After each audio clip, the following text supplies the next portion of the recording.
Sprouts ಎಲ್ಲ ಹೆಲ್ತಿಗೆ ಒಳ್ಳೆಯದಾಗಿರೋದ್ರಿಂದ ಅದನ್ನು ತಿನ್ನೋದಕ್ಕೆ ಅಂದರೆ 2 ದಿನ ಮುಂಚೆನೇ ನೆನೆ ಇಡಬೇಕು. ತುಂಬ ಮೊಳಕೆ ಬರಬೇಕು ಅಂದರೆ 2 ದಿನ ಮುಂಚೆನೇ ನೆನೆ ಇಡಬೇಕು. ಸ್ವಲ್ಪ ಮೊಳಕೆ ಸಾಕು ಅಂದರೆ 1 ದಿನ ಮುಂಚೆ ಸಾಕು. ಸೊ ನಾನೇನು ಮಾಡ್ತಾಯಿದ್ದೀನಿ ಇವಾಗ ಅಂದರೆ, ನಾಳೆ ತಿನ್ನೋದಕ್ಕೆ ಇವತ್ತು ಬೆಳಗ್ಗೆ ನೆನೆ ಇಟ್ಟು ಸಾಯಂಕಾಲ ನೀರು ತೆಗೆದು ಇಡ್ತೀನಿ. ಸೊ ದಟ್ ಅದು ನಾಳೆ ಬೆಳಗ್ಗೆಗೆ ಸ್ವಲ್ಪ ಮೊಳಕೆ ಬಂದಿರುತ್ತೆ, ಅದನ್ನು ತಿನ್ಬೋದು. ನಾನು ಹಾಗೆ ಏನು ಮಾಡ್ತೀನಿ, ಸಾಯಂಕಾಲ ಹೊತ್ತು ಮೆಂತಿ ಕಾಳು ಮತ್ತು ಬಾದಾಮಿ, ಗೋಡಂಬಿ, ಶೇಂಗಾ ಇವನ್ನೆಲ್ಲ ತೊಳೆದು ನೆನೆ ಇಡ್ತೀನಿ ನಾಳೆ ಬೆಳಗ್ಗೆಗೆ ತಿನ್ನೋದಕ್ಕೆ ಸ್ಪ್ರೌಟ್ಸ್ ಜೊತೆಗೆ. ಈವನ್ ಮೇಥಿ ಕೂಡ ಅಷ್ಟೇ. ಸೊ ಇದು ನೆಕ್ಸ್ಟ್ ಡೇಗೆ ತಿನ್ನೋದಕ್ಕೆ ಮತ್ತು ಕುಡಿಯೋದಕ್ಕೆ ಮೆಂತ್ಯ ನೀರು ಒಳ್ಳೆಯದಲ್ವ ಹೆಲ್ತಿಗೆ. ಅದರಿಂದ ಕೂದಲು ಇಂಪ್ರೂವ್ ಆಗುತ್ತೆ, ಈವನ್ ಸ್ಕಿನ್ ಕೇರೂ ಜಾಸ್ತಿ ಆಗುತ್ತೆ.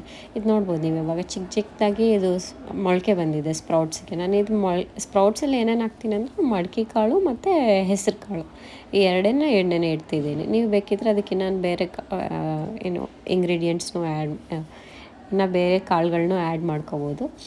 ಇದು ಮೇಥಿ ನೀರು ಬಂದುಬಿಟ್ಟು ನೆಕ್ಸ್ಟ್ ಡೇ ಕುಡಿಯೋಕ್ಕೆ ಆ್ಯಂಡ್ ಸ್ಪ್ರೌಟ್ಸು ಮತ್ತು ನೀವು ತಿನ್ನೋದಕ್ಕೆ.